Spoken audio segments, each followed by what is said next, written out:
जाने वाले से शिकवा, आने वाले से उम्मीद, शायद यही फितरत इंसानी है। वो आपने सुना होगा ना कि थोड़ा है, थोड़े की ज़रूरत है। इंसान अज़ल से लेकर अभी तक ऐसा ही नाशुक्रा और बेसब्रा रहा है। ये तो इंसान की तारीख है, यानी हमारी तारीख है। आज फाइनली बाजवा साहब ने आर्मी की कमान बाज़ाब्ता तौर पर जनरल आसिम मुनीर के हवाले की है। तमाम chief of army staff Pakistan की तारीख में जो आए हैं उन पे एक छोटी सी नज़र डालेंगे और उनकी सालों पे देखेंगे कि कब आए थे, कितने टेन्योर के लिए। छड़ी की तारीख क्या है, आखिर ये छड़ी क्या कहती है कि ये एक दूसरे को देने से कमान किस तरह से चेंज हो जाती है।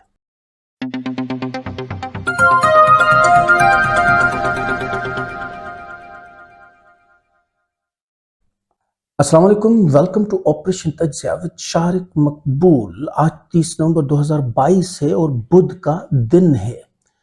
चीफ ऑफ आर्मी स्टाफ की तारीख पे एक नज़र डालते हैं कि आखिर ये तारीख क्या कहती है, कौन कितने टेन्योर के लिए चीफ ऑफ आर्मी स्टाफ बना है पाकिस्तान की 75 साल तारीख में।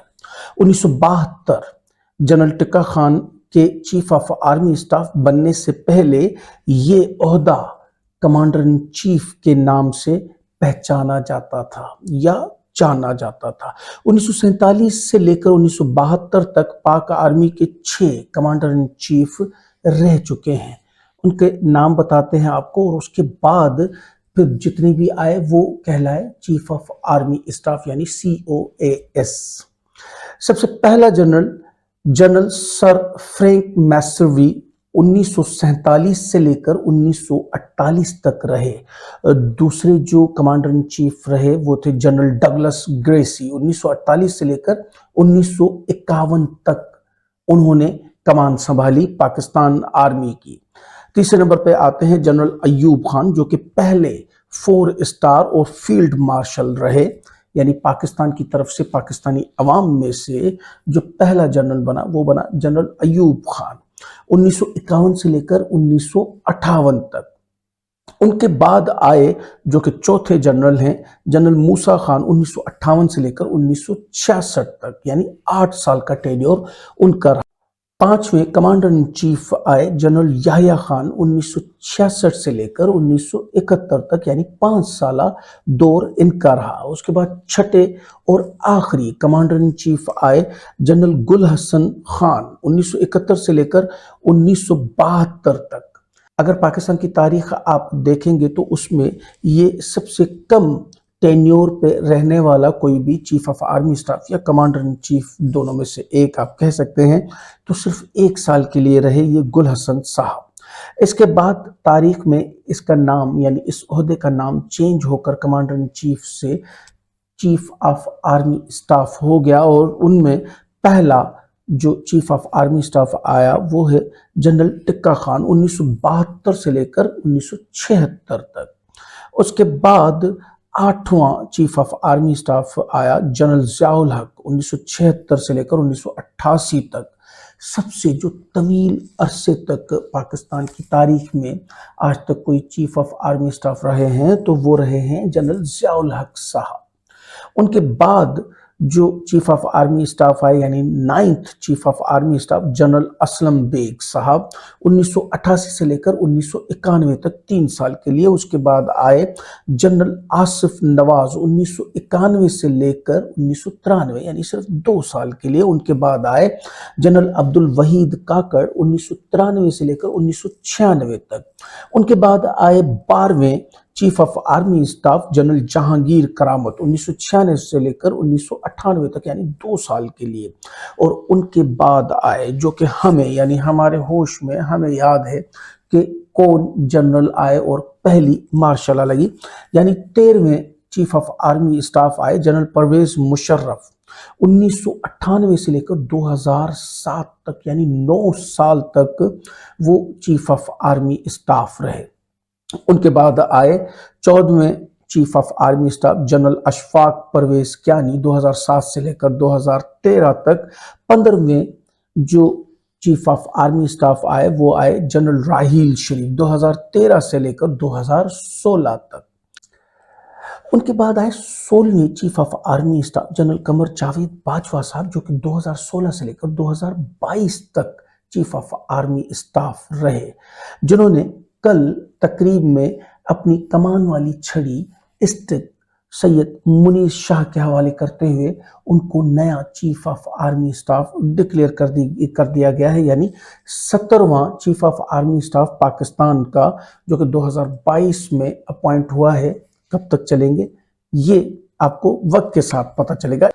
اس طرح فائنلی کل سے 17ویں چیف آف آرمی اسٹاف نے اس ملک کی افواج کی کمان سنبھال لی ہے۔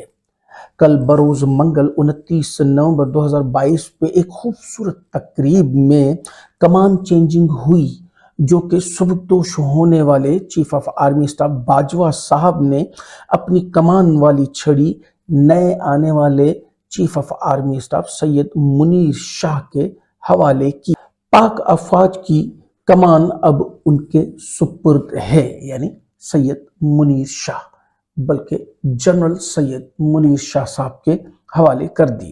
آخر چھڑی کا مقصد کیا ہے؟ یہ چھڑی کیوں دی جاتی ہے یا چھڑی کیوں لی جاتی ہے؟ یعنی جو چھڑی دے رہا ہے اس کے ہاتھ سے کمان جاری ہے، اور جو چھڑی لے رہا ہے اس کے ہاتھ میں کمان آ رہی ہے۔ آئیے تھوڑا چھڑی کی تاریخ پہ ایک نظر ڈالتے ہیں کہ چھڑی کیا کہتی ہے اور اس کی تاریخ کیا کہتی ہے۔ چھڑی یعنی ملاکہ اسٹک، یہ کمان اسٹک بھی کہلاتی ہے۔ انگریزوں کی دور سے فوجی روایت کا ایک حصہ چلتا آ رہا ہے۔ ملاکہ اسٹک 1 اسٹار یعنی بریگیڈیئر کے عہدے سے آفیسرز کو سونپی جاتی ہے، جو کہ ان کی ہر ترقی پہ ان کو ایک نئی چھڑی ملتی ہے، اور یہ سلسلہ چیف آف آرمی اسٹاف تک چلتا ہے۔ ملاکہ اسٹک سنگاپور کے ایک علاقے ملاکہ کہ ایک خاص کین سے تیار کی جاتی ہے۔ یہ وزن میں تو ہلکی ہوتی ہے، لیکن اس کے باوجود بہت مضبوط ہوتی ہے، اور اس اسٹک کو کوئی معمولی اسٹک نہ سمجھیں آپ۔ اگر پاکستانی روپیز میں بات کریں تو یہ اسٹک 10,000 روپے کراس کر جاتی ہے، یعنی 10,000 روپے سے بھی زیادہ مہنگی ہے۔ چھڑی کو آرمی میں کمان دینے کی علامت سمجھی جاتی ہے، اور یہ روایت انگلش دور سے ہی چلتی آ رہی ہے۔ چھڑی کے ٹوٹ جانے کی صورت میں آفیسر کے اختیارات میں کوئی اثر نہیں پڑتا، بس یہ ایک علامتی اسٹک ہے، جس سے کہ ثابت ہوتا ہے کہ یعنی بریگیڈیئر سے لے کر up to chief of army staff یہ اسٹک ہوتی ہے۔ یعنی اگر دور سے آپ اگر کسی کو نہیں دیکھ پا رہے کہ ان کے رینکس کیا ہیں، جو کہ لگے ہوئے ہوتے ہیں شولڈرز پہ، اور اب یہاں اپنا کالر پہ بھی لگے ہوتے ہیں، تو اگر آپ نہیں سمجھ پا رہے ہیں لیکن چھڑی دیکھ لی تو آپ کو یہ اندازہ ہو جائے گا کہ یہ بریگیڈیئر یا اس سے اوپر کے آرمی آفیسر سے ہیں۔ اینڈ آف کورس یہ اسٹک اب ایک نئے چیف آف آرمی اسٹاف کے پاس یعنی سید منیر شاہ صاحب کے پاس جا چکی ہے۔ جاتے جاتے ایک دو چھوٹی سی خبر اور کچھ بیانات اسی ضمن میں شامل کرتے جاتے ہیں کہ کل سے لے کر ٹویٹر پہ بہت ہی عجیب اور غلط باتیں اور چیزیں چل رہی ہیں، جو کہ ٹرینڈ کر رہی ہیں اس وقت ہائی لیول پر۔